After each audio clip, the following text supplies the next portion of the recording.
Hi everyone, সবাইকে জয় হিন্দ, নমস্কার। আর সবাই কেমন আছেন? আশা করি সবাই ভালোই আছেন।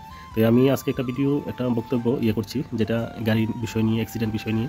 তো সবাই জিনিসগুলো ফলো করবেন যাতে অ্যাক্সিডেন্টটা না হয়। আস্তে ধীরে গাড়ি চালাবেন, বাইক চালাবেন। তো হেলমেট পরে গাড়ি টাড়ি চালাবেন, বাইক যেটা হয়। তো জিনিস আস্তে ধীরে চালাইলে ক্ষতিটা কম হইব। তো হয়তো বা আপনি ঠিক চালাইতে আছেন, আরেকজন এসে বাড়ি দিয়ে দিল। তো সবাইকে কইতেছি, গাড়ি হোক, বাইক হোক, বড় ট্রাক হোক, আস্তে ধীরে চালাবেন, ওভারটেক করেন না। আর সবাই রুলগুলো ফলো করে গাড়ি, বাইক সব কিছু চালাইয়েন। টমটম হোক, অটো হোক, সবাই আস্তে ধীরে চালাইয়েন।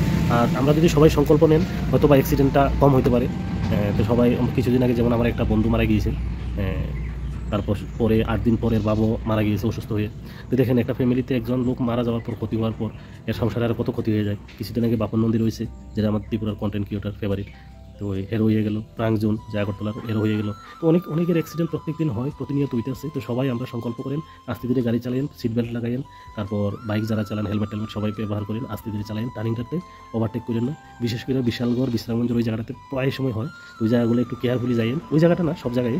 তো কেয়ারফুলি যাইন, সবাই আস্তে ধীরে গাড়ি চালাইন, আর অ্যাক্সিডেন্টের থেকে বাঁচছেন। আর সবাই সংকল্প করেন, আস্তে ধীরে গাড়ি চালাইন। আমিও চালাই, তা আস্তে ধীরে চালাবো। আজকে থেকে যা হয়েছে, আজকে থেকে আমরা আস্তে ধীরে গাড়ি চালাবো, সবসময় রুলগুলো ফলো করে আমরা চলবো। ठीक है, जय हिंद सबाई के। और हिंदी बोलছি একটু, जो हिंदी वाला देख रहे हो, तो उन लोगों को धीरे से गाड़ी चलाना है। बाइक जो चलाओगे हेलमेट पहन के चलाना।